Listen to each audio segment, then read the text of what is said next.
Hey, folks, we're sponsored today by ZipRecruiter. If you're hiring, posting your jobs in one place isn't enough to find quality candidates. At ZipRecruiter.com, you can post your job to 100-plus job sites, including social media networks like Facebook and Twitter, all with a single click. Find candidates in any city or industry nationwide. Just post once and watch your qualified candidates roll into ZipRecruiter's easy-to-use interface. And right now, WTF listeners can post jobs on ZipRecruiter for free by going to ZipRecruiter.com/Maron. That's ZipRecruiter.com/Maron, M-A-R-O-N. We're also sponsored today by Spotify Discover Weekly. Discover Weekly allows you to lose yourself every week in the thrill of new music discovery. Your Discover Weekly playlist is 30 songs you didn't know you loved yet. You get a brand new unique playlist every Monday, personalized to your taste. That's a great way to start your week with music that you can't wait to hear. Go to Spotify.com/Discover Weekly right now to get your playlist. Let's start the show. Lock the gate.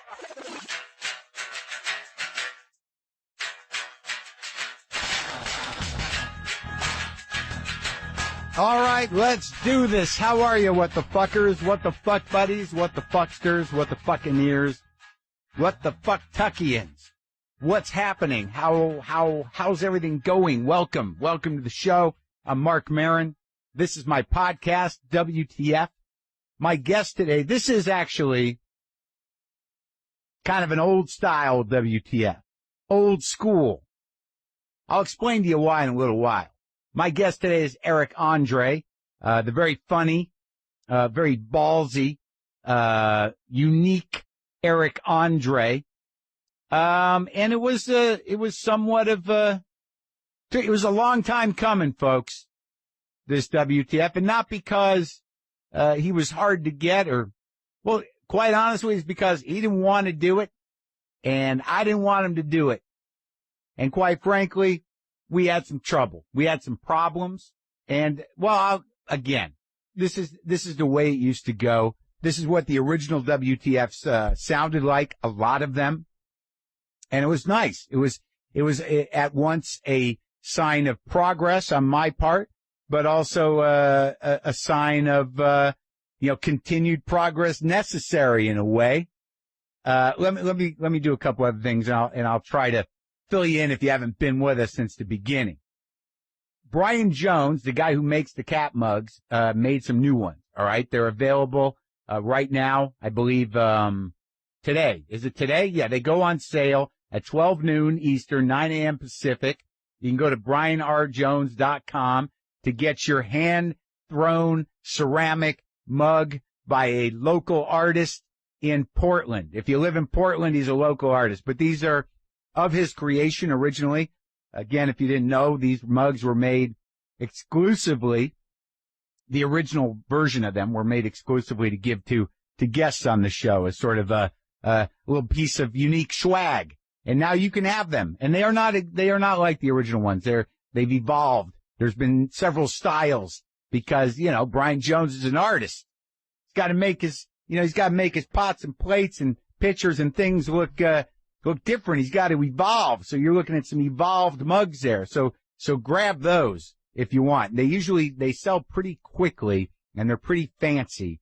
And they're also a fine gift idea, if I could say so. Could I say so? I think so.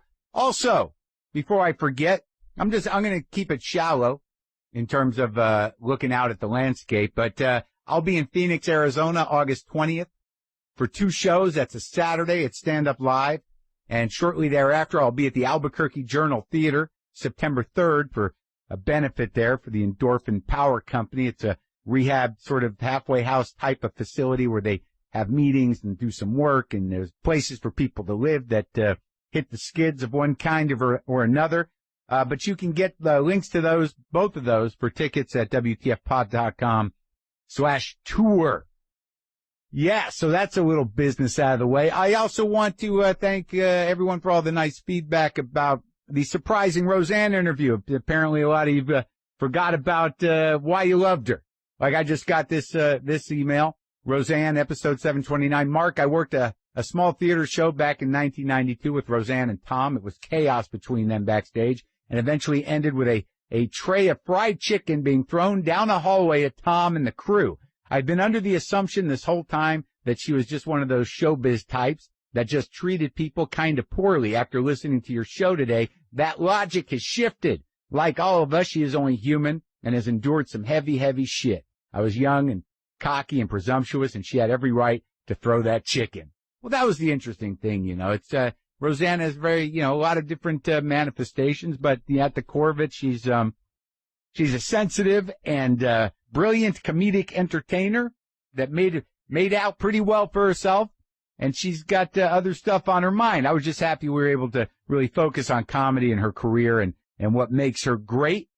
There was also a bit of feedback about my poetic, vitriolic ramble about the nature of Trump supporters in some respects that I thought was very empathetic. Most of the feedback was positive. There were a few of those weird trolling type of emails of people. There's only a couple of types of people that do that. And usually neither one of them are telling the truth in any real way. There's the guy that writes the email, says, yeah, I heard what you said, and, you know, I'm completely opposite to what you described, and you're wrong. And then, you know, if you go into an exchange with them, they become exactly what you described. Then there's the other one. It's like, hey, I heard what you said, and I used to be a regular listener. Not anymore. There was like 2 of those, and you know what? Not regular listeners. Look, if you can't handle 5 minutes of poetic vitriol about something that's happening right now that comes from my heart and my mind, if you can't get through 5 minutes of that without shutting the show down, we don't need you. I don't need you, and I don't believe you. If you're that sensitive, you know what I mean? It's interesting how this campaign, though, does shift from, you know, at once, one day being like terrifying, and then the next day being completely hilarious. Obviously, on a deeper level, it indicates something much more grave, but you know what I'm saying. It's exciting some days in a funny way, and it's exciting some days in a terrifying way, and I guess that's just going to be the way it's going to be. One of our regular sponsors on WTF is Squarespace, and if you've been to WTFpod.com, you know what a Squarespace website can be. We made a great website using Squarespace, so we know firsthand that if you need to make a website, Squarespace is the best option. Whether it's a landing page, a beautiful gallery, a professional blog, or an online store, you'll get a professional top-of-the-line site when you use Squarespace. It's easy to get started and even easier to maintain. You'll be able to design your site using their one-of-a-kind templates, and then you'll customize the settings so it works best for you, and it's all drag and drop with easy-to-understand links and instructions. You don't have to be an expert. You don't got to be a genius for Squarespace, man, lady. If you want to sell stuff from your site, Squarespace gives you everything you need to track inventory, process orders, and send custom emails. And don't forget, Squarespace offers 24/7 customer support. No matter how technical your problem or trivial seeming your question, someone on the Squarespace team is always online to help you out. Right now, if you sign up for a year, you'll receive a custom domain for free. Start your free trial today at squarespace.com and enter offer code WTF to get 10% off your first purchase. That's squarespace.com, offer code WTF. Squarespace, set your website apart. Eric André is here. Now, here's the deal. As some of you have listened to this show for a long time, a lot of the show at the beginning was me kind of patching it up with people that I either actually offended, or that I thought I offended, or that people that I needed to make amends with, or sort of meet halfway. It was a lot about reparations. And yeah, eventually I ran out of people to have reparations with, but there was a few outstanding. There's some that are probably going to stay outstanding for the rest of my life, and I'll just have to resolve that stuff on the inside. But Eric André, I first met him, and he reminds me, because I didn't remember, I guess at the Aspen Comedy Festival where years ago, it must have been the last one, where I was actually a decent dude. When I remember meeting him was after the divorce was sort of like, I was just beaten and broke from a divorce, cranky, cynical, miserable, full of the fucking rage and hate towards me, towards everything. Didn't know where everything was going to end up. It was not a good time. And Eric André was hosting a show that I did. And, you know, I thought I was like, maybe, yeah, and I've had this problem, and I'll own it. You know, sometimes I've had little problems with younger comics. Obviously, maybe I feel threatened, or maybe I just am judgy, or maybe I'm jealous or just annoyed. I don't know. But there was one night, and I remember it, where he fucking, something he did stuck in my craw, and I laid into him on stage, and I didn't stop for a while. And here's the honest to God truth about it, and I don't know that he really knows it. So that went on for years. I mean, because that happened in like way back, like 2007, 2008. And he was always, he's been around a long time, but he always annoyed me because I didn't really know what he did. And I just didn't like him. He just was fucking annoying to me, and he was cocky, and he always annoyed me. And then eventually it just kind of lessened. And then it was sort of like, well, he got his show, but I had not really seen the show. And I felt better about myself and, whatever. And, I just didn't care anymore. And I didn't see any reason for me to be mad at him. And then I tried to get him on the show, and he wouldn't fucking do it. But I get it. Why would he? But then part of me was like, well, fuck him then. So there's a lot of emotions tied up with it. And then I ran into him at some magazine, like book fair thing. And I ran into him, and we looked at each other. And I'm like, well, where are we at? We okay? He's like, I don't know. I guess, it was still not good, but it was better. It opened up a line of communication, but not quite. But then, he's got his new season's out. I said, you want to do it, or you want to come on the show? Let's do it. And he's like, okay, but you got to watch the show. Like, he's basically kind of like, I really want you to watch him. And I watched it, and I loved it. There's very few people that can do that shit good. The pranking and the fucking, just like off the fucking grid punk rock insane shit. But he does it well, and his man on the street shit is hilarious. And I like the show. I got it. I thought he does it differently. There's not many people doing that. I mean, Tim and Eric, and there's been some the Jackass guys, but there's a way of pranking and doing things. It just kind of blew my mind, and I respected it, and I appreciated his talent. But we recorded this before he did the RNC. And I saw that clip of him, that sort of gonzo pranking guy with a mic at the Republican National Convention, when he just kind of stepped in with fucking Alex Jones. He just baffled that, that guy. What is that guy that he's like one of these sort of radio champions of elaborate impotence. One of these great sort of, fist wagging kind of like conspiracy theorists that just will never get any resolution. But Eric just stepped in and just was fucking whack job with him, and it just kind of threw him off his groove entirely. And just all he could do was sit there and say, like, we're going to edit this out. We're going to edit this out. It's just interesting when some sort of odd fucking reality, just comes into the periphery of a complete fucking control freak's life, and all they can do is like just sort of close it down. Oh, we're going to take care of this. Oh my God, real life is happening, and I don't understand it, and who is this, and what, oh boy, I wonder if this is part of the Freemasons. But it was very funny. And his new season is very funny. And I think we pulled it together. I think we definitely had a good time. I'll tell you that.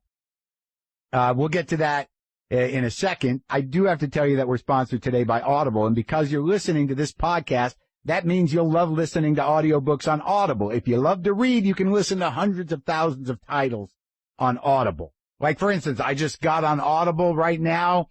To search for a great book, I just put in pranks, and then I came up with pranksters. And then there's Death of a Prankster, the Hamish Macbeth Mystery, Book 7. Interview with a Prankster and Other Shock Stories. You get the idea. There's something for everybody, I guess is what I'm saying. Audible's app is free and works on iPhones, iPad, Android, and Windows Phone. You can also download and listen on your Kindle Fire and more than 500 MP3 players. And unlike a streaming or rental service, with Audible, you own your books. So you can access your books anytime and anywhere right from your smartphone. Audible.com also has the great listen guarantee. If you decide you don't like the book you choose, no worries. You can exchange any book you aren't happy with for another title anytime, no questions asked. Audible.com is offering a free 30-day trial membership to WTF listeners. Go to audible.com/WTF to start your free trial today. That's a free 30-day trial at audible.com/WTF. I have a respect for pranksters. I have a respect, and it sort of rides the edge of envy at the freedom of it and the sort of complete, confident, cojones to risk making a fool out of yourself, but be able to live there. I mean, we all do that to a certain degree, comics, but boy, man, some of that shit on this new season of Eric Andre's show of him out on the street, it's so funny because there's always blood involved. There's always a little bit of blood involved. I talked to him a little bit about that, but you can watch the show. The Eric Andre show is back tomorrow night, August 5th on Adult Swim. And now this is me. And initially a slightly not tense, but he had his thing, he had his territory, I had mine, and we needed to bring it together. So this is me and Eric Andre.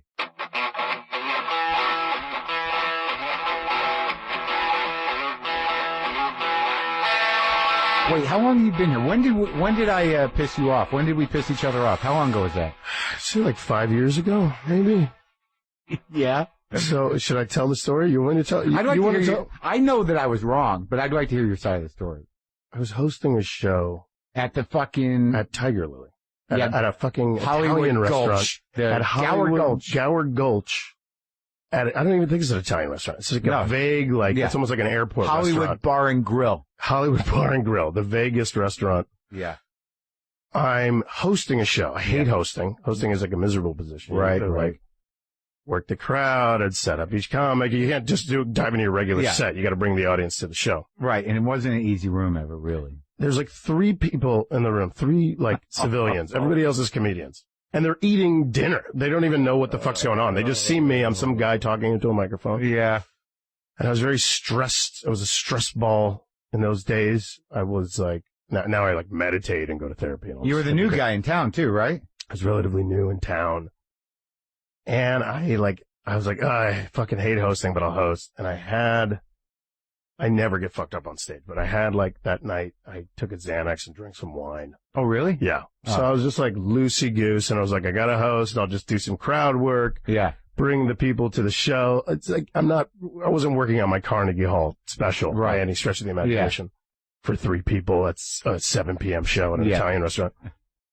And I'm just riffing and just weaving in and out of jokes and trying to work the 2 people in the audience that are confused what's happening. Yeah. And then you got on stage and you fucking ripped me a new asshole. Out of no, I was blindsided. You were like, what's your name? You whispered in my ear as you're walking. I'm like, yeah, what's your name? I was like, Eric Andre. And you're like, I'm Eric Andre. Flippity-dee. Da-da-da. Comedy Central roast. Ripping into me. And all the comics are like, fuck him. You got to rip into him next. And I'm high. So I'm like, what the fuck did I do? Why am I getting bullied? I'm doing it I just moved to L.A. I'm doing an Italian restaurant for 2 people, trying to host, and this guy, I kept calling you, Professor Comedy. You were up there lecturing me. Uh-huh. I was actually calling me when you went back up. Was that? Did you call me Professor Comedy when you went back up? Yeah, I was like, thanks. I was like, I don't remember. I was like, thanks, Old Man Winters, fucking Professor Comedy. Yeah. Lecturing me and wagging your finger. I was like, I'm not practicing my HBO special. I'm fucking high. Well, sorry about that. Yeah, and then I ripped on you for wearing patchouli. Patchouli. Yeah. Patchouli. Yeah. No, that's about as much as I get it, but I'm not a roast comment. That's not my bag. Me so neither. I'm high. I feel good. I'm on Xanax. And I didn't even mind that. I wasn't pissed off about that. Yeah. I was like, you know what? We're all just razzing each other, whatever.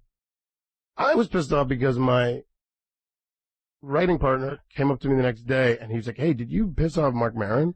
I go, oh, no, I was just hosting a show. And he goes, no, it had nothing to do with the show. I was at Bar Lubitsch and I overheard him talking to somebody, some other comic, and he was like, this Eric Andre guy? Who the fuck does this guy think he is? He fucking sucks. Blah, blah, blah. I was like, what the fuck did I do? This is fucking crazy.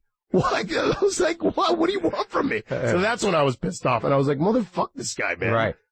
And that went on for a while. Yeah. And then every time I saw you, you'd be like, come up to talk to me. I was like, you just talk shit about me at some random shows because I wasn't up to your standard of perfection. No, at it wasn't the fucking Gower Gulch Here's what Hollywood happened. Bar and Grill. I know. At fucking 6:30 p.m. on a Tuesday. I was being a dick, but I can explain it. Yeah. Go ahead. Do you want me to? I would love you.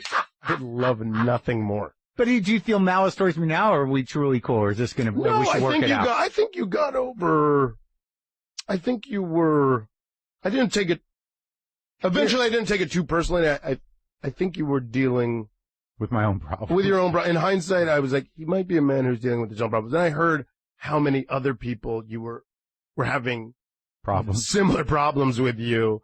And then it was when the show started, when WTF started. Yeah. And like you started airing your beefs with Louis and Jon Stewart and all these people. I was like, okay, I'm not alone. Yeah. This guy seems to have a pattern. A behavior pattern. I thought I was over. But I was just you. Like, here's what happened with me. Here's what I don't know if it was a particularly good night. I didn't love going there, but I felt like I had to, because like I needed this stage time, and I like doing all rooms and whatever. But it was never easy to do that room.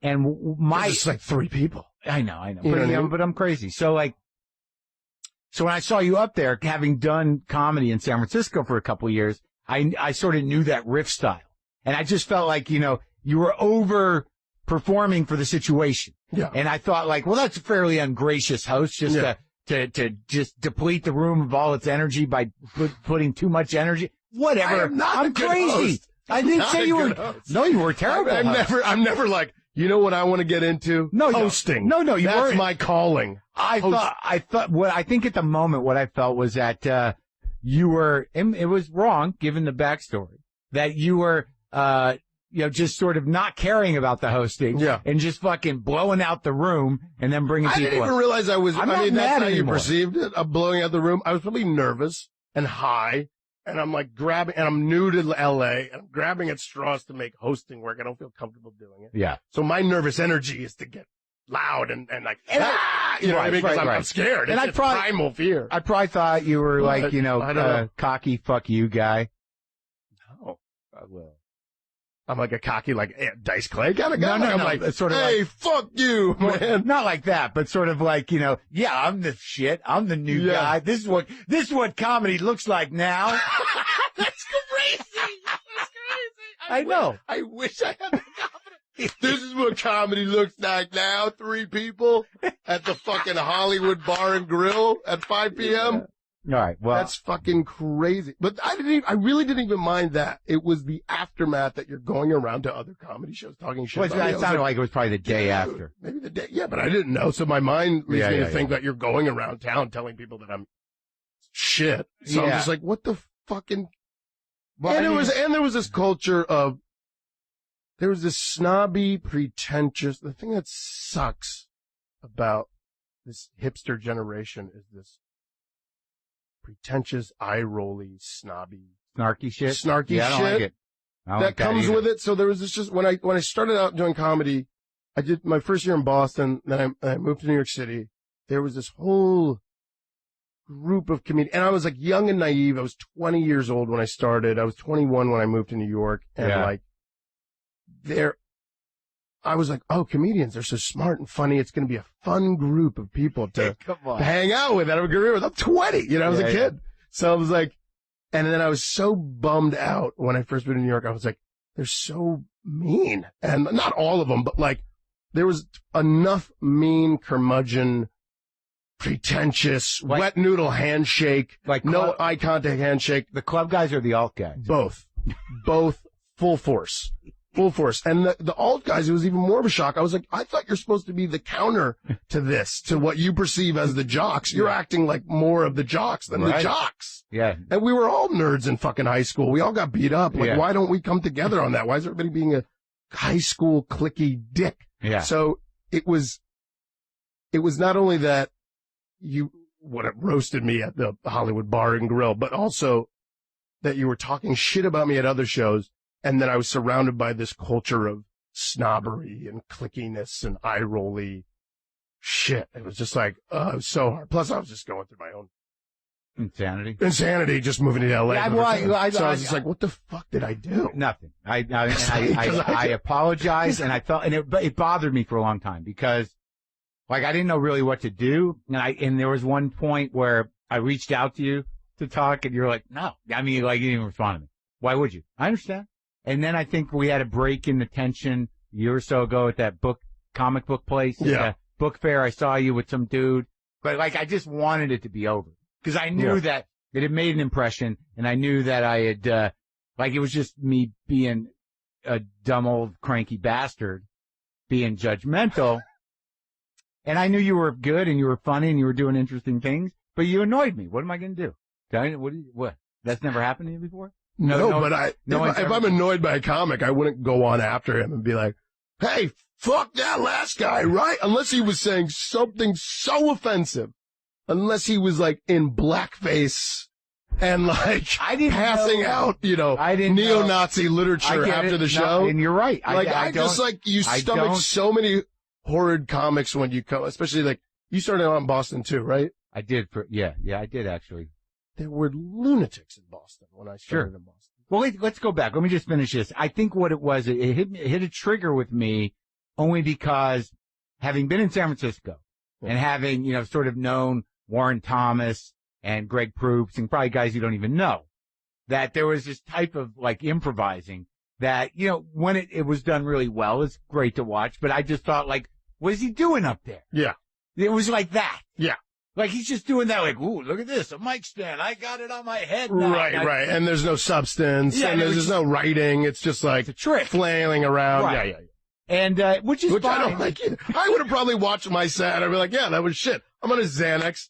I'm drinking wine. I'm hosting a fucking 6 o'clock show at an Italian restaurant. What's that? It wasn't at 6 o'clock. Or whatever. I'm speaking hyperbolically. I'm embellishing. It wasn't 6 o'clock. That's your fucking point. It was at 8. It was at 8 or 9. Why did you carry that with you into Bar Lube and like other shows? Because I decided that I was the devil. Not the devil, but like you decided that was my whole act. Yeah, I made, it wasn't. You saw that like 5 minutes. I wasn't out to get you. Yeah. But like it stuck with me that I felt there was something grandstanding and fucked up about it. So it really bothered you that much. Because I'm a little crazy. I'm less crazy. Yeah. It wouldn't happen today. Why did you get a lot better? Through success or through therapy? No, not through therapy. I think what happened was over time, the success of the show. Maybe a little. Well, that certainly helped me in a lot of ways. Yeah, but I still get crazy. But I seem a lot healthier. But I keep it to myself. And at that time, I don't know where I was with my life or my relationship. I was mad at the situation. I had my own fears about going on stage. Or I didn't know why, because it was always a struggle. Because like I had found that a lot of times with alt audiences, they're terrible. Mm-hmm. They're judgmental. They don't necessarily know what good comedy is. Yeah, everything feels like an inside joke or something. Yeah, I know how to do it, but that like it was just that night and something just stuck with me. Mm-hmm. And then but because Sam Varela used to work for me. Mm-hmm. You know Sam? Yeah. And she loved you, and she would be like, I think you're wrong about him. I'm like, I don't know. Just based on that one set. I wish you saw me do like a regular set. But I know. It was a 6 o'clock show at an Italian restaurant. I wish you'd just seen, if you saw my set a bunch and you had that attitude, it would have been great, but it still would have been better. It was so unfair. It was unfair. Okay. It's unfair to judge somebody's set of hosting a show. Okay. Never just, if you had to host. All right, you're right. But if you were doing your set, or not even your set, because some people are working at material and it'd be awful. But if you saw my special, if I put out a special and I just had the microphone on top of my head and I was going, wow, then fucking by all means, you could have jumped. I agree. I thought it was unfair. Well, you're going to forgive me or what? I'll forgive you. I was wrong. You going to forgive me or what, you fucking asshole? Yeah. I'm sorry. I don't want any problems. Are we going to talk for 10 minutes or are you going to be like, just wait a minute. So I'm on a Xanax. I was on a Xanax. Well, it affected me. It was the last straw. It was like the final. It wasn't like that one thing. It was like this culture of. Oh, I was the tipping point? You were the tipping point. Mm. Well, let's go back then. So where'd you grow up? Florida, Boca Raton, Florida. Really? My mom lives in Hollywood. Yeah, that's very close. Yeah, really? Boca Raton. Like your whole family's there? Yeah, Boynton, Delray Beach, yeah. But I grew up in Boca. No shit. You have brothers and sisters? Older sister. And that's it? Yeah. And you're like, what's your background? My dad's from Haiti. Really from Haiti? Really from Haiti. My dad's name is Pierre André. English is his fourth language. Really? Yeah. What are the other three? French? Creole, French, Spanish, and English. Can you speak all those? No, he didn't teach me a goddamn thing. Nothing. No. Why? You just... He's like, you spoke to me in English. I would speak back in English. I was like, you're a fucking asshole. You could have like, you're supposed to teach a kid languages when they're young. So it's, that's when their brains develop. And he's like, I don't know. Was it, did he have a Haitian accent? My dad is a thick Haitian accent. Did you grow up? Oh, you crazy. Oh, yeah? Yeah. And my dad's from Haiti. My mom's a Jew. Really? Like a Jewish Jew? Jewish Ashkenazi Jew. I have a joke where I say my dad looks like Arthur Ashe and my mom looks like Howard Stern. She grew up Upper West Side.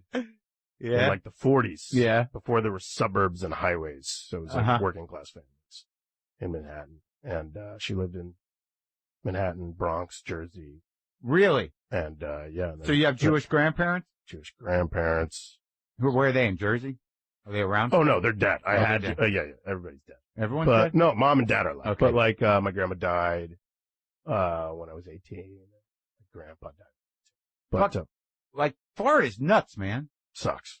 But it's the worst. I hated it. But like, I've grown, again, around the same time that I started to evolve over our problem, to grow as a human, I've grown to appreciate Florida for how much it sucks in a very specific way. Yeah. There's no place like it anywhere. It's the weirdest fucking place I've ever been in my life. I think culture kind of stops around Atlanta, and then just like this like runoff. It's like fucking poison. Yeah, the people drips down. I used to say they're either at the end of their life or the end of their rope. It's like it's a bummer. It's like it's either God's waiting room, just elderly people waiting to die, which is crazy, or George Zimmerman fucking lunatics, and then all the fucking Latin people from all over the Latin world. Yeah. Like, you go to Miami, it's like this, and then there's fucking rednecks. Well, I mean, I like Cuban people. Yeah. I like that Cuban coffee a lot. Oh, me too. But like this weird sort of mixture of like kind of white, rednecky types. It attracts a lot of different lunatics for different reasons. For the weather, I guess. For the weather. And then like, where my mom lives, you got German snowbirds that come down. It's a state built on the weather. Yeah. Yeah. This is too kind of. It's also very cheap. Is it? California's expensive. Florida's cheap. So what did you do? Were you just like, chomping, chomping at the bit. To get the fuck out of Florida? Get the fuck out of there. What were you doing as a kid though? Were you like play the Hollywood Gulch, the Gower? Where you took a Xanax and drank some wine and some old bitter comic, some bitter Jew. Just rained on your goddamn Hollywood parade. It was the last straw. Well, you know what was also awkward doing that movie we did? Oh, we were still mad at each other. Yeah. Yeah, it felt bad. No, you seemed. I was over it. You were not over it. Yeah. You were still like. You seemed like you were trying to extend the olive. Yeah. You wouldn't let me. You wouldn't have it. More needed to be done. I need to humble myself somehow. You weren't having it, and that movie is the equivalent of the Gower Gulch. Gower Gulch, the movie. It's the Gower Gulch of movies. Yeah, it really is. I remember talking, like, I don't even, like, is it out? I don't know. No, I know, no one's taking ownership. No. It's like somebody brings it up, I just, like, walk through the question. It's like this weird, shameful event we were all part of. It's gonna surface. Somebody said I was funny in it. I had one funny beat. I mean, isn't that the best you can do? Oh, God. I can't even, I don't.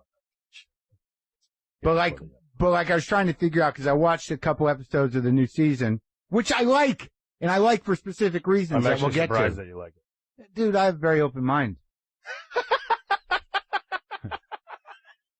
Because there's this one time at 6 p.m. specifically. Yeah.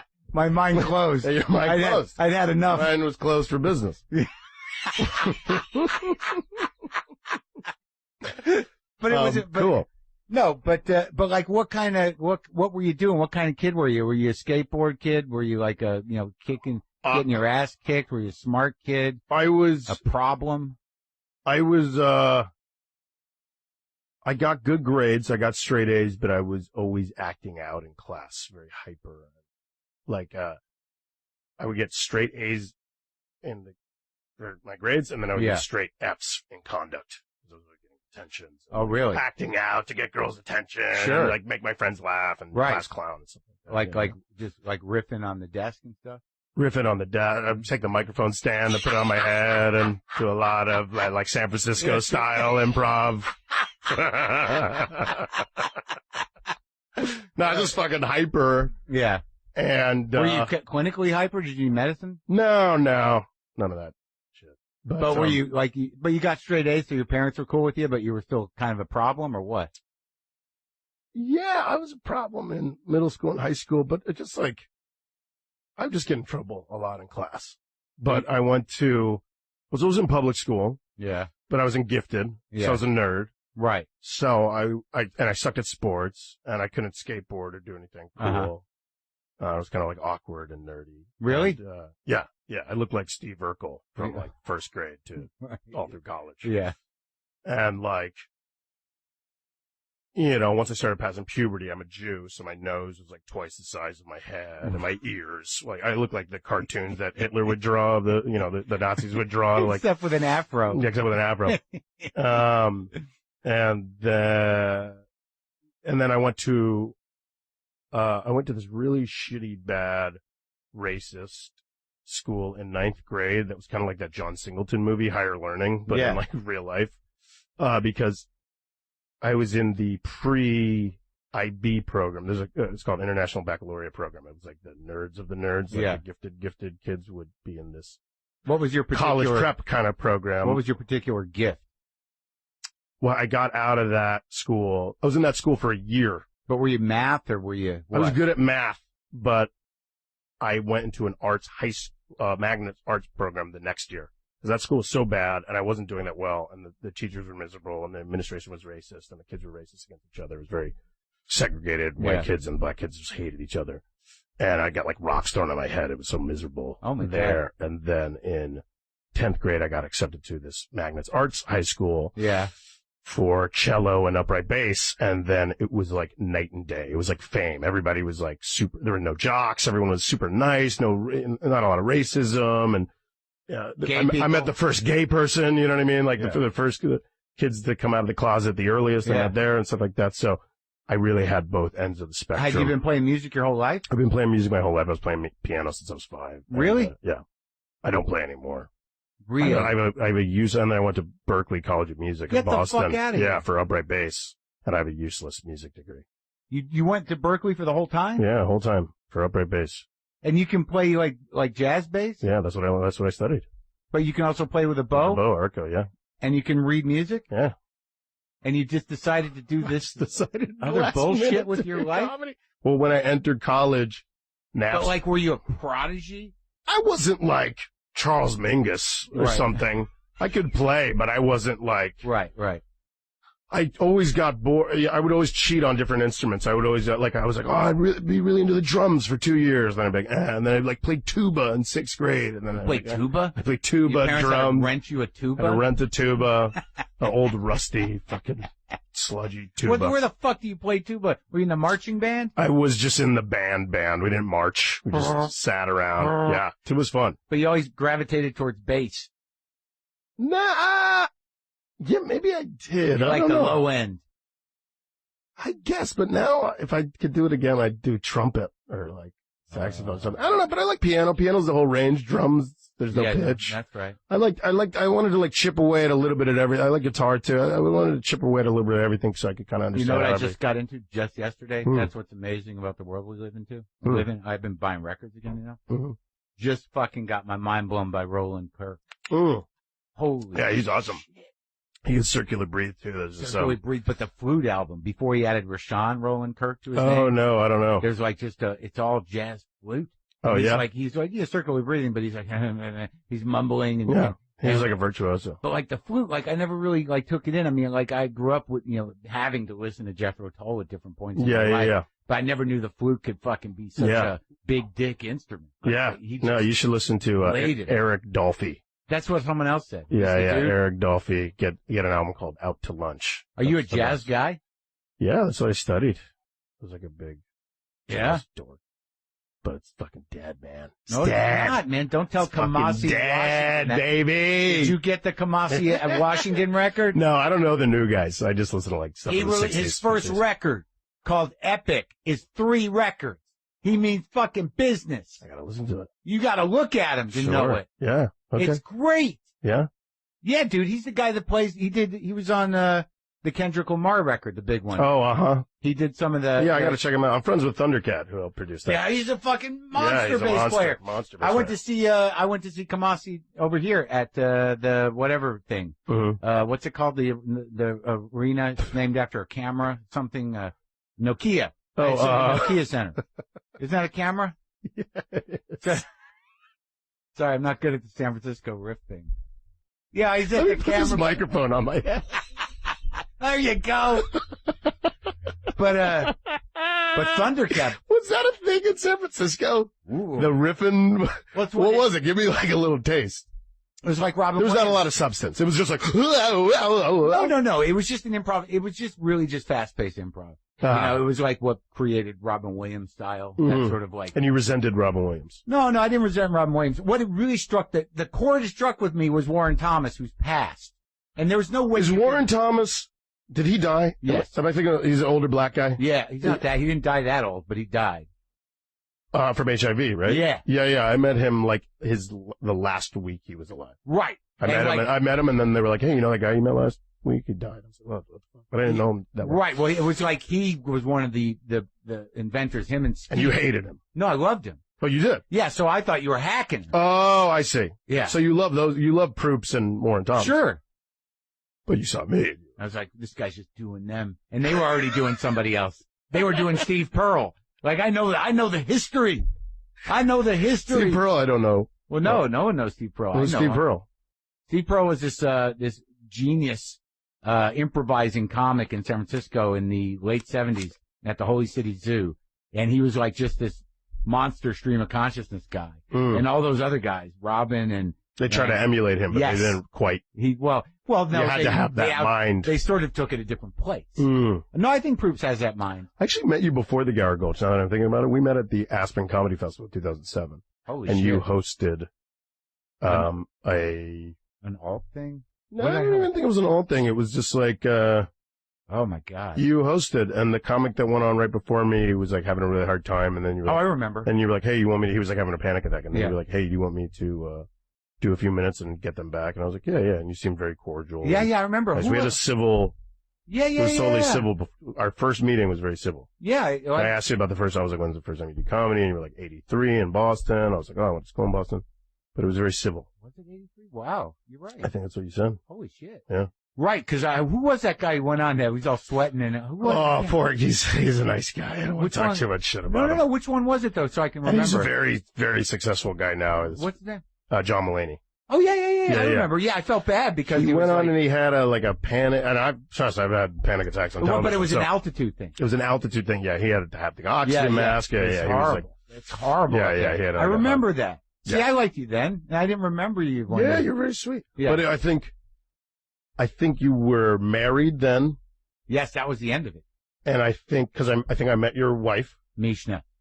She was like a foxy, like. Yeah. But like that was the night I did the storytelling show, and I told that horrible story about the fight we got into, and then she got mad at me. That was like beginning of the end of my marriage, that trip. Oh, really? Oh, she was fucking livid. See, and then I think I saw you at the Gower Gulch days. You were going through divorce. Right. Because I remember I saw you at UCB, and you were like unraveling on stage. Like you weren't really telling jokes. You were just like spewing dark poetry. Yeah. For half an hour. Yeah, and then I was like, fuck this guy. He's not telling jokes.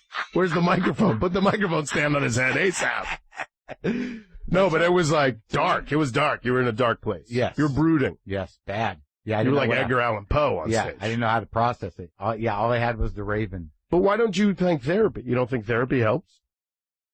No, I don't have any problem with therapy. I don't have any problem with therapy. I've gone to therapy at different points in my life. Definitely it helped. But didn't at the top of the conversation you're like, nah, therapy didn't help me. It was because like I don't really attribute it as helping me in that way. Like I still think like experience and I know myself well enough to know that I'm not fucking normal. I've got problems with relationships. I've got emotional problems. I know where they come from. I know what they are. Does it come from your childhood? Is it like parents stuff? Yeah, it has to do with relationship with your dad, with your mom. Yeah, both. You? Dad more than mom. Mom was good. Dad was very like aloof. Oh, really? And Detached. Absent. Detached, absent, workaholic, psychiatrist. Okay, but, oh, really? And raised in a very, very chauvinist 1940s Haiti culture where the men do not do the child raising. Right. So his dad was, compared to his father, he was an angel because his dad was completely absent. Did they get out of Haiti because shit went bad? Because of Duvalier, Yeah. because of Papa Doc. Yeah. Right. Yeah. And they got out under the wire, I guess. My dad left Haiti with $80 in his pocket, speaking no English, moved to New York City, in like an apartment with like 50 other Haitians. Right. And, was like doing like messenger service shit. Like, No just shit. like, biking around. And he put himself through medical school and everything? And then he met my mom at a rent strike in, 1970, 71, and they're both living in this apartment building that was shitty and falling apart. And, he kept asking my mom, he was like, "Oh, can you teach me English? Like, I need an English tutor," but he was just like kicking it to my mom, and my mom had dated a bunch of African guys in college, and she was like, "I just want to date an American guy." There was all these, I think, Nigerian guys coming to she went to, school in Madison, Wisconsin. Oh, yeah. She's from New York, but went to college in Wisconsin, and she dated, and she's like, "Me and my friend Davida were the only two white women that would date these African guys, and like I dated like 5 African guys, so when I got back to New York, I didn't want to date, I wanted to date an American." And then my dad kept kicking it to her, and then she caved, and then they dated for 8-10 months, and they got married for 25 years. And then they got divorced when I was 12. 12? Yeah. Oh, so they were divorced. That's a bad time, 12. It's not a good time. And he's detached, but he's Detached. He's a doctor. He's a doctor, and he's very not good at communicating. It's funny he's a psychiatrist because he's not the best with communicating with his family. That's always the way. My dad was a doctor. He was a surgeon. Oh, really? My parents were very self-involved, lacked boundaries. My dad was a little volatile at times. Like, I can track all that. Like abusive? Stuff. Not really abusive, just erratic. He had, bipolar a little bit. And, he wasn't around much, but when he was around. Did you grow up in Boston? Albuquerque, New Mexico. Yeah. You get along with mom and dad? No, yeah. You buried the hatchet. Yeah, they're not mean people. They're just annoying. That's how I'd say my dad. My dad's not, that's the problem. My dad's not a dick. Yeah. He's just detached. He's removed. And if you confront him, he just kind of mumbles his way out of it and changes the subject and half pays attention. And you're just like, "Dad, you didn't come to my high school graduation. That affected me. Yeah. You didn't come to soccer practice ever. That affected me. You're a psychiatrist. Yeah. You should know how that's going to affect your child and that your dad did it to you. And you shouldn't do it. You shouldn't pass that shittiness on to your kid." And he'll just be like, "I had to bring home the bacon." And he'll get defensive, and then he'll kind of slowly space out and turn on CNN and then start talking about politics. And you're just like, no. So you had to carry that, you had to sort of get it for yourself. That's the fucked up thing about it. It's like, you're not getting that feedback, you're not getting that support, you're not getting that love. I think for a boy too. Yeah. He needs the medal. Well, you're lucky because my dad was at my college graduation, he was crying, and got lost, and he threatened to jump off a bridge. Really? Yeah, it's exciting. Like literally, my dad came to my college graduation. I will give him that. He didn't come to my sister's high school or college graduation. He didn't come to my high school graduation, but he came to my college graduation, and guess who the fucking guest speaker was? Who? Bill Cosby. And I have an autographed Bill Cosby record. Yeah. Still got that in a free frame. I was like, should I burn this or should I it's very keep hard. it forever? It was very hard to separate the Bill Cosby we grew up with, and it's no longer a question, but it's fucked up. It's fucked. But Woody Allen too. Do you think Woody Allen jerked off his kids? It seems like he did something, but it's like, again, like I don't know. Bummer, man. People are fucked. Everybody's fucked. They are fucked, and that's those two specific ways of being fucked are really fucked. I mean, I heard that Gandhi. This is fucking crazy. Gandhi. Mahatma Gandhi. I know. You know him well, personally. Not a great comic. Not a great comic. But I heard that his wife was dying of some disease, and for some reason he talked her out of taking this medicine, I guess for religious reasons or something like that. And she died. And then he contracted the same disease years later, and he took the medicine he told his wife not to take, and then he lived. And he took a vow of celibacy even with his wife, and he had 14-year-old girls bathe him every morning. He was like, oh, I don't have sex, but I will have a group of 14-year-old girls bathe me every morning. So sounded like you rode the line a little bit. So I feel like even Gandhi. Hey, look, people are not excusing Woody Allen or Bill Cosby's fucking sorcery, but sure. Even what we perceive to be the most altruistic fucking Buddhas. Yeah. Flawed.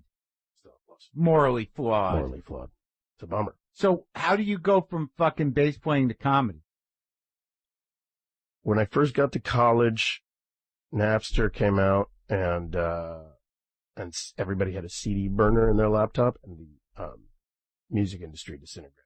Right when I got to music school. Right. It just imploded. Right. And Geffen and Capitol Records, these huge, not mogul, but huge companies were folding, and Tower Records folded, and Virgin Megastore folded. It was So I was that's not good. And I would see incredible musicians struggle and live in poverty their whole life, and then horrible musicians make millions of dollars. It didn't seem like there was any rhyme or reason to it. But then, so you were assessing the business possibilities. I was assessing it, and my band. I was in a band.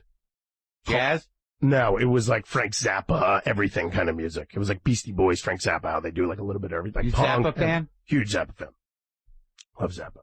It's a requirement for going to Berkeley College of Music that you listen to Zappa. Well, basically, music industry falling apart, and my band was called Blarf, and we were doing shows all around Boston. Yeah. At All Asia and Cambridge and all these shitty bars. Right. And I would always see open mic comedy night flyers for comedy nights in at the venues I was playing, and I was like, you know what, I should try. I was 19, 20 years old. I was like, I should fucking try that. Let me just I have all these ideas for bits. I was just kind of did it on a whim. Were you watching comedy at the time? I was watching not a lot of live comedy, but more who are the people you're watching? And you know what? I wasn't watching. I was influenced more by TV shows than stand-ups. I loved Ren and Stimpy, and Beavis and Butthead, and Mystery Science Theater 3000, and Space Ghost. Right. But I also Ollie G Show and Chappelle Show were on TV when I was in college, and I fucking loved those guys. Yeah. And I love Chris Farley and right. But not stand-up specifically. I love stand-up too. But I wasn't as versed in stand-up when I started doing stand-up. We like high concept shit too. It seems you like animation and shit I love the absurd, Space Ghost. I was obsessed with Space Ghost. How absurd the absurdity of Space Ghost. So, I just started doing comedy. And as soon as I started doing it, I fell in love with it. Where'd you go first? I went to Dick's and. Was it Dick Remington's? What was the bar? Dick Doherty's and Nick's Comedy Stop. And Regular Room. Comedy Connection. Yeah. And there was one out in Dorchester called the Emerald Isle. I don't know that. It was a shitty little bar. It wasn't a comedy club. Emerald Isle. There's a mic? It's an open mic. Yeah. What else? All Asia, which was a bar in Cambridge, and was the Comedy Studio there yet? Yes, Comedy Studio. That was the first place I ever bombed. Rick Jenkins' place? Rick Jenkins, and he would spit on me when he would talk. And he would give me such shit for eating the light, even if I was 30 seconds over. But I would do...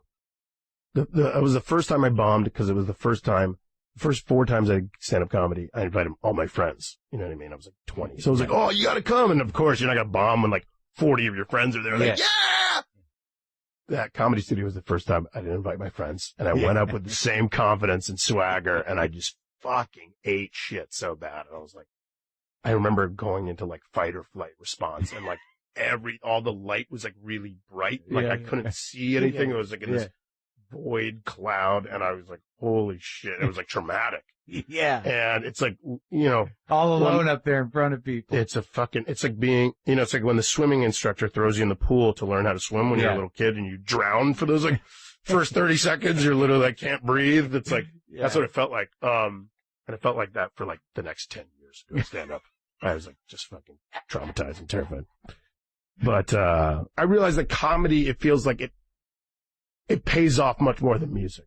I knew I wanted to be in entertainment and to perform, and I felt like if I got really good at comedy, I would get some type of work somehow. Versus really good at upright bass or jazz, I would have been scraping by the rest of my life and playing cocktail gigs and weddings. But did you feel like even with Blarf or whatever the band was called, did you feel that you were creatively servicing yourself? Was there, because it seems to me that you have it's not like you're going the easy way. Yeah. I mean, it's not just a business decision. I mean, you had to be on some level, had some creative, shit to work out. Mm-hmm. Like you wanted to express yourself, mm-hmm. I imagine. Mm-hmm. Yeah? Yeah, I think so.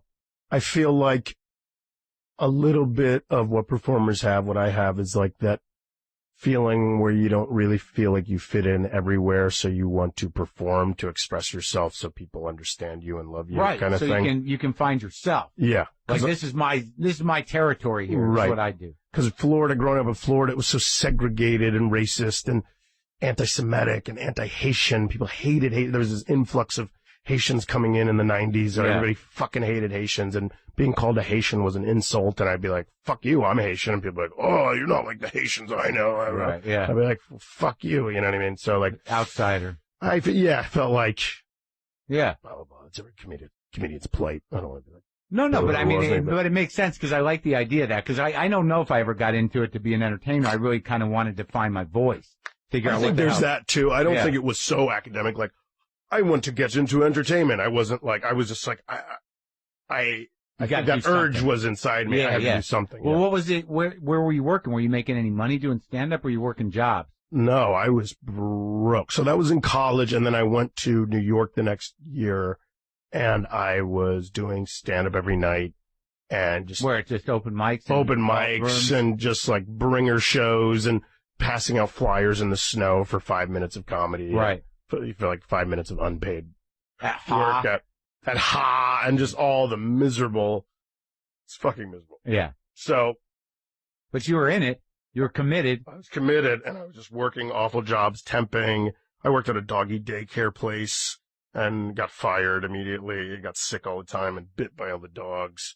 I was fucking miserable and scraping by. And then, I would start booking commercials, and that was like, I could kind of live off that. That'd be peaks and valleys. Like, I'd book like a fucking, whatever Budweiser commercial, and I'd have money for 6 months, and I'd be doing okay, and I'd just be doing stand-up, and then I'd run out of money and be miserable again. And what were your parents saying during all this? My mom has always been super supportive. My dad, it took him a while to come around, but now he's full. Yeah. Even before Eric on the show, he just saw how stubborn and determined I was. And I remember he wanted me to, when I first moved to New York, he's a doctor, so he's like, you should go to med school, you should go to law school, you should go to med school, you should go to law school. And he was like, you should study for the LSATs, just take the LSATs. I'll pay for a tutor for you if you take the LSATs. I was like, okay. And in my 21-year-old brain, I was like, maybe I can be a lawyer and a comedian at the same time and practice law during the day and go out at night. It was like insane. So I remember studying with this LSAT tutor and for months, and then taking the train out to Flatbush at some college out deep in Brooklyn, and about to take the LSAT, and the teacher was like, this is your last chance to go to the bathroom or something like that. Or like, pick up your pencil, make sure it's sharpened. It was like the last chance. I'm about to start the LSAT. And I looked down at the Scantron, and I broke my pencil in half, and I got out, and I walked out. I got up, walked out, and went back on the train, and just never took the LSAT. I was like, fuck this. I am a comedian. I was like, I'm doing it. I was like, I had this very dramatic moment. I was just like, I'm not doing anything else except comedy. I don't care if it fucking kills me. I don't care if I'm broke for the rest of my life. I'd rather be broke, happy about what I'm doing. What'd you tell your dad? I think I told him that. He was like, well, I'd have to come around. Like, he's like, you're breaking the pencil and making this dramatic exit.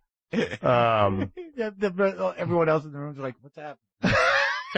What's up with this is bullshit. This is bullshit. Yeah, I had a really Jerry Maguire kind of moment. But so you kick around New York for a while and you do the commercials and stuff, but no real break comedically. No, nothing. And I was worst actor in the world. And like, when I finally got an agent and started auditioning, I was like having a panic attack in every audition. And I was just, I saved up a bunch of money. Not a bunch of money, but I saved up enough money from commercial work before I moved to Los Angeles. Yeah. 8 years ago, to invest in what was the Eric Andre show, sizzle reel that I shot in an abandoned, illegally occupied bodega in Bushwick. So that was brewing then? That was like 2008, 2009. Yeah. That was brewing then. Before you went to LA. Right before I went to LA. Yeah. Months before. I was actually going back and forth between New York and LA, kind of filming pieces for it. And then I was in LA, and I was living off a little bit of commercial money, and I totally ran out of money. It took me like a year. I had to buy Final Cut for Dummies and teach myself how to edit, because I couldn't afford an editor. And the sizzle reel was just this hodgepodge of footage. Yeah. I had to. And then I was going out and auditioning and not booking anything to save my life. And I sucked at acting, and I had to get my ass into acting classes. And I had such bad anxiety and so hard on myself that I had to get my ass in therapy, and I started meditating, and that got a lot better. But this was 8 years ago? This was about 7. What is it? 2016? Yeah. 7 years ago. And then that's when you moved here permanently? Yeah. And so you're doing that. You learned how to do Final Cut. You got these bits and pieces of what was going to be the Eric Andre show pilot-ish thing. Yes. And then I finally got it together and finally got it to Adult Swim in 2010, and they loved it. And then we shot a pilot in 2011. We shot season in 2012. But I literally, when I got the email that said that they were going to pick up the show, I had like $200 in my bank account. I was like totally broke. I was like in between unemployment checks. I had because when you fill out unemployment, you have to fill out what you made that week. Yeah. And not like when the check comes in. So I think I like did some temp job thing. Yeah. I don't know. I was just down and out. I was like, and then on top I was like eating beans by candlelight. Oh, really? The week before. Where were you living? You know, like a hobo, like cracking open a can with a rock. You had a little bag on a stick. I had a bag on a stick. And then you just wandered in, you put your bag on a stick down at the Gower Gulch. I put my bag on a stick in my head, and I was doing like a fucking... Rip style. Warren Thomas. Warren Thomas. But like, so when you were here in trying to integrate into LA, where were you living? You were like literally... I was in a teeny little shithole studio apartment in Hollywood off Santa Monica and Vine. And you didn't have friends? Of Hollywood. I had comedian friends. Yeah. But LA is very hard to figure out when you first get here. It's kind of like, it's an odd city. There's no center to it. There's no center. It's sprawled out. You can't really, it's not easy to. When did you get but you got up to Aspen. Somebody must have seen you do something. Yeah. Like you were on the scene. You must have had some representation or something. Yes. I got the representation through Aspen. Oh, you did? I did an audition for Live at Gotham, and the woman that booked the Fresh Faces for that last Aspen thing. That was the final Aspen, right? I think it was. Yeah. So you're doing stand up, and you could have but you didn't tour much necessarily. You weren't out there doing stand up on the road. It wasn't. I have a whole bunch, but it wasn't since then. Like since the show, you mean? Oh, since Eric Andre's show, I have more, but like in like fits and starts. Right. Not like Hannibal is out like 300 dates a year. The work. Yeah. Like I'm not. How'd you meet him? We were doing comedy in New York at the same time. We're the same age, and he moved from Chicago. Yeah. I moved to New York, and then like 6 months later, he moved from Chicago to New York. And we're just doing the same chicken shit shows. And you guys became friends? Yeah, and I just loved how funny he was, and like how polar opposite in energy he was for me. I was like, it'd be such a good odd couple. He's also got more energy as a performer over time. He does, but he was super mellow. I was super hyper when we met, and he was super mellow when we met. So, he just seemed like the conception of the Eric Andre show, of which I watched the most recent 2 episodes from the new season. Nice. Is that the one, Stacey Dash? Yes. Okay, cool. And the guy from 30 Rock. Yeah. What's it bring? Jack McBrayer. Jack McBrayer. Yeah. But I get the idea of it. So the idea originally was to just sort of like go balls to the walls and deconstruct the talk show. Yeah, it wasn't that academic. I think I was obsessed with the mock talk show. It's really like a derivative of a derivative, because the mock talk shows like Jiminy Glick, Space Ghost, Tom Green Show we're doing that to Johnny Carson. Right. We're deconstructing Johnny Carson. And Jay Leno. I just loved those shows. I just loved Jiminy Glick and Ollie G Show and Tom Green Show. The discomfort of it. So like I was a derivative of a derivative. Like, right. Like when punk music came out, it was like a derivative of rock music. But when hardcore music came out, it was removed from rock music. It was like a derivative of punk music. So like it came more out of me loving mock talk shows than me. There was still like me watching Jay Leno's monologue and being like, oh my God, the wreck. Yeah. The train wreck. Yeah. But it came more from my love and appreciation of mock talk shows and the dysfunction. And you wanted to take it further. I wanted to take it further. Yeah. And just be like the most inept, incompetent talk show host. How did Tim and Eric get involved?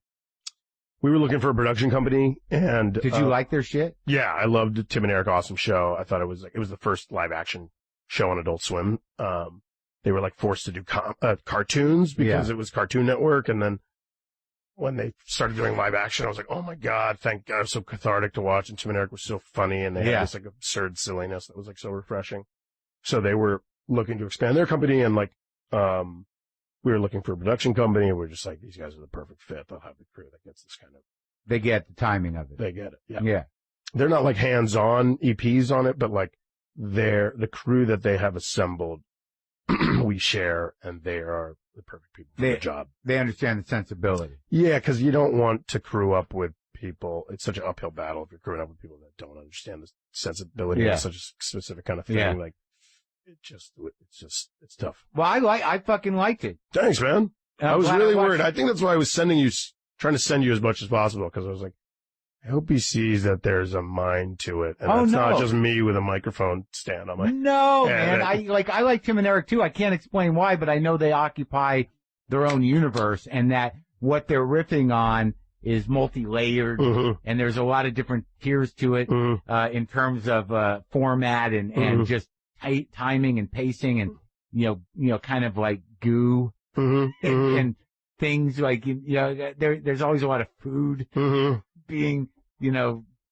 mashed. But like when I was watching your show, a couple of things that immediately hit me was the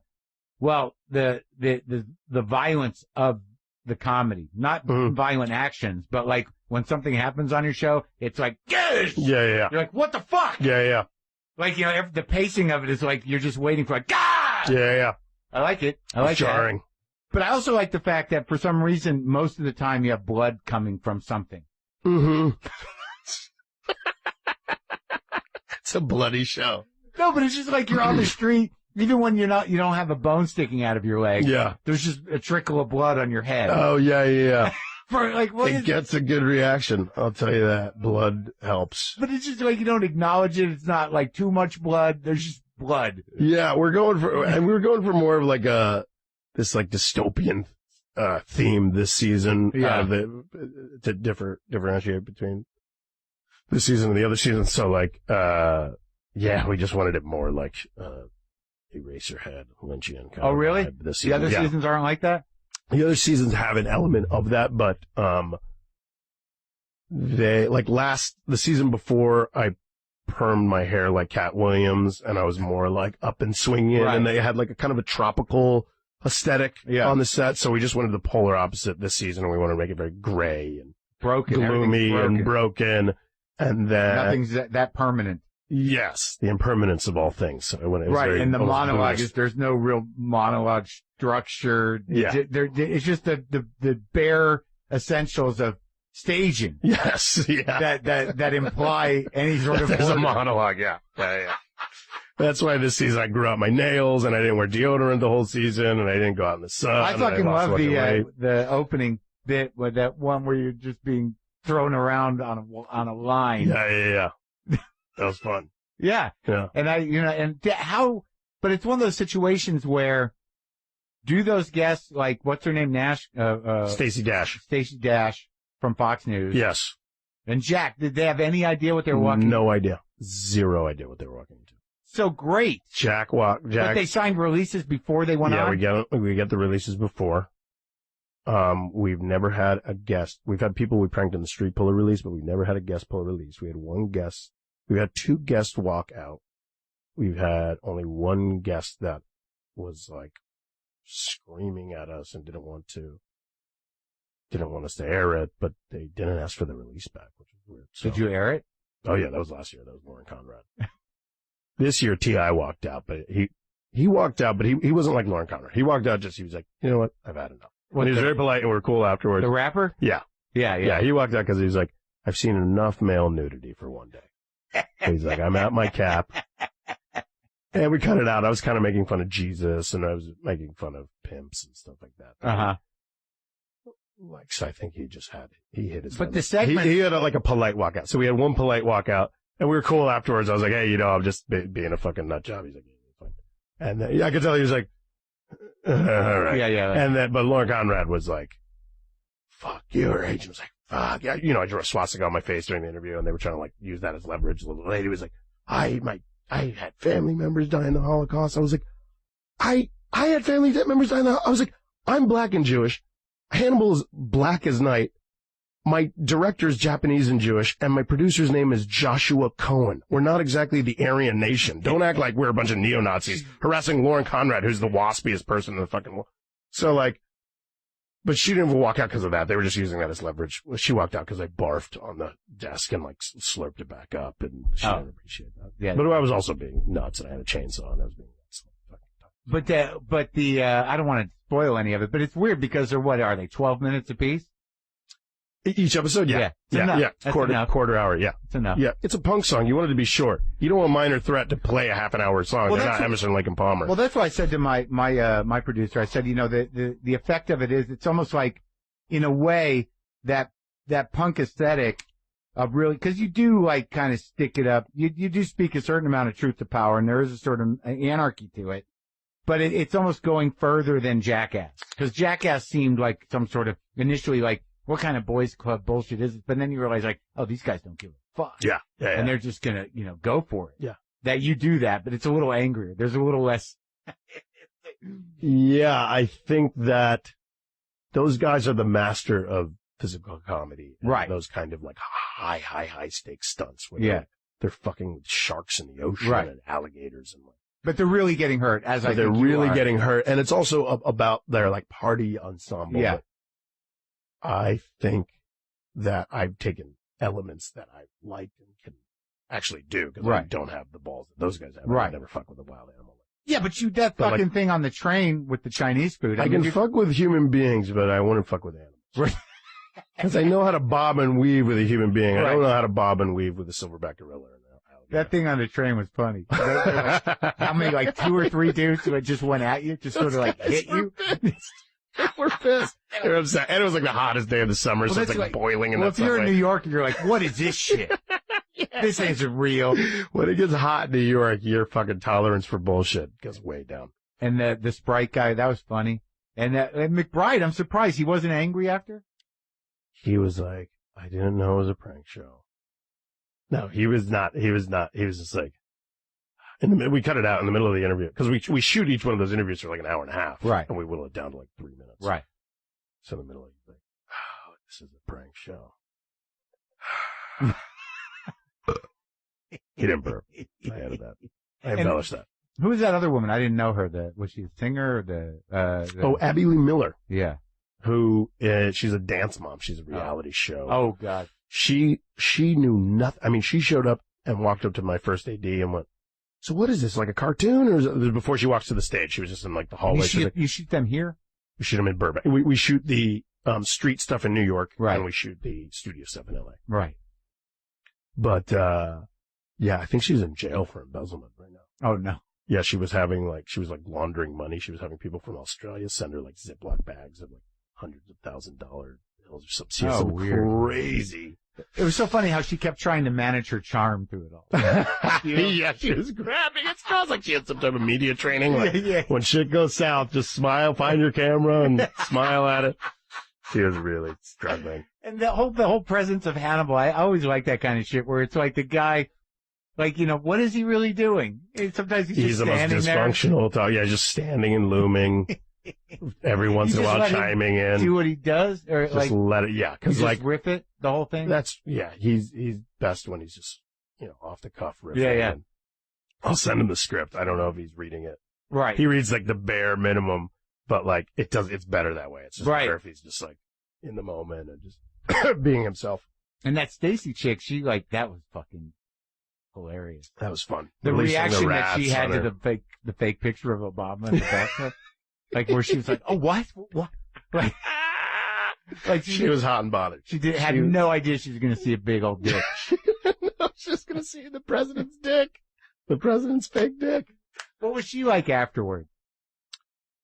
She was actually really sweet. I think she had never done anything like that, and even though I was it was really funny. Saying a bunch of fucked up crazy shit to her, I think she was she needed oddly charmed. Yeah, like she needed it. Yeah, she's so tight. So tight. Yeah. And I could tell she was kind of forgetting all of her Fox News talking points because she was there's rats under her feet and she's looking at Obama's dick. And, yeah. It was good. And that rat handler has to hide in that goddamn under my desk for 20 minutes. He's just boiling under there with a bunch of rats. So a lot of things happen under the desk. A lot of shit happens.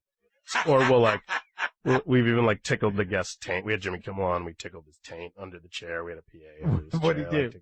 He's like, it feels like there's a human under my chair. He played it cool. But, Did he know the show? He probably knew it better than Stacey Dash and Jack McBrayer. It's interesting. How long are you going to comedians know it better than right? But it's so how long do you think you can get away with people not knowing? I don't know, but we had Jack Black and Howie Mandel on this year, and they both knew the show. Yeah, it didn't matter. And it didn't matter. We were like, how are we gonna do it if they know the show? And we're like, let's just hit them with some of our hardest pranks. Let's save our hard stuff for those two guys because no matter how much you know the show. If it starts raining used dental floss, Howie Mandel's a germaphobe, so if we start raining used dental floss down on his head, he's going to have a reaction. Yeah. You know what I mean? So it was okay. It was actually the Howie Mandel interview and the Jack Black interview were two of the best interviews. We just went so fucking hard and crazy. Well, they'll both play. Yeah. That it was fine even when, you don't want to stack the season with people that know. The ideal guest is somebody that walks in knowing nothing. I just realized I haven't interviewed Howie Mandel. He's great. I know. Yeah.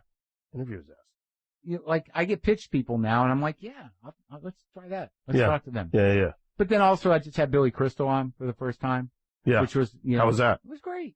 You got along with him? Yeah. Who was the most contentious? Well, nobody's really, years. Gallagher. He walked out. Yeah, but he was your Lauren Conrad. Yeah, kinda. But I listened to that too, and it seemed like he was in a frazzled state. He always is. He didn't seem like he was listening to what you were saying. Yeah, I was just trying to guide something. It seemed like you were talking. Yeah. And he already had whatever made up in his mind, and it seemed like this, all he heard was white noise. It was static in his brain. He had made some. Was that in here? No, that was in a hotel room in Portland. That was. And did you ever reach back out and you were like, "Hey, Gallagher"? Not really. Did he ever reach out and say "fuck you, man"? Or not really? We had him on the Eric Andre show. How'd that go? It's the only interview we've ever filmed that we didn't really use. Yeah. We used 2 seconds of the footage because he was hard to. I think we had 21 interviews and we had to cut one, and he was the hardest to shake because it was the same thing. I was talking to him, but he wasn't really processing anything I was saying.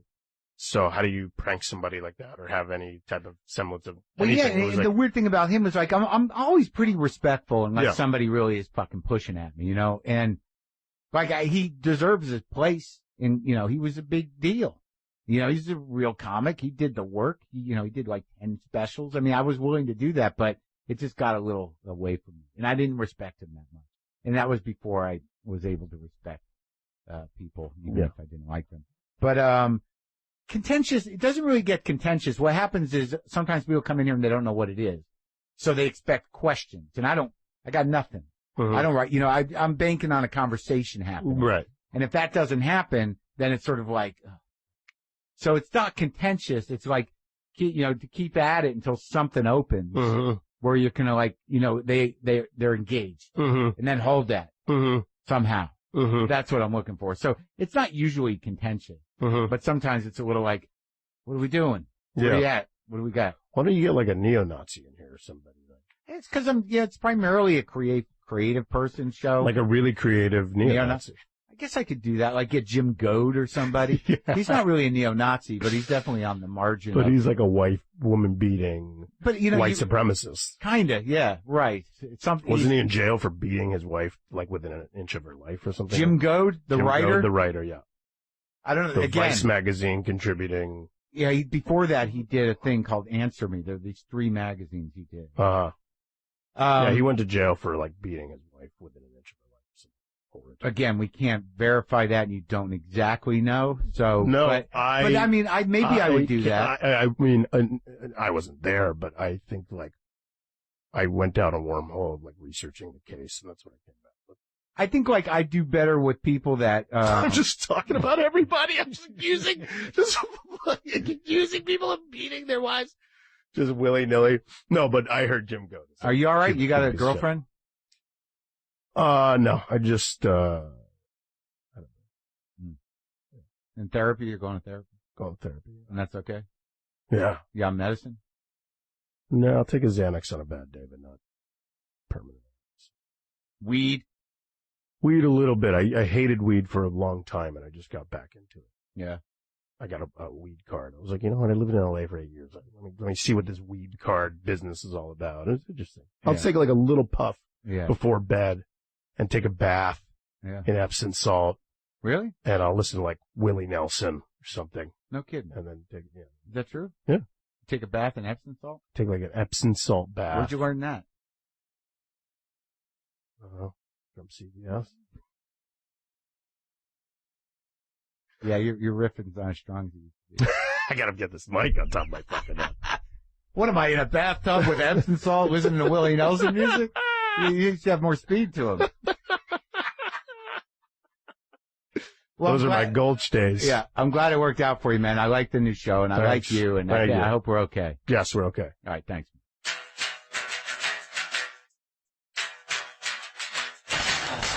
That worked out okay.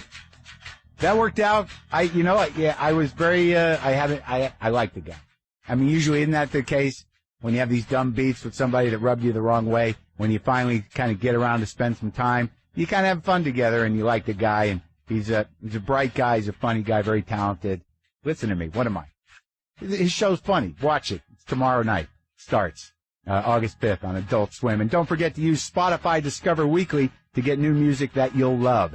Your Discover Weekly playlist is 30 songs personalized to your music taste.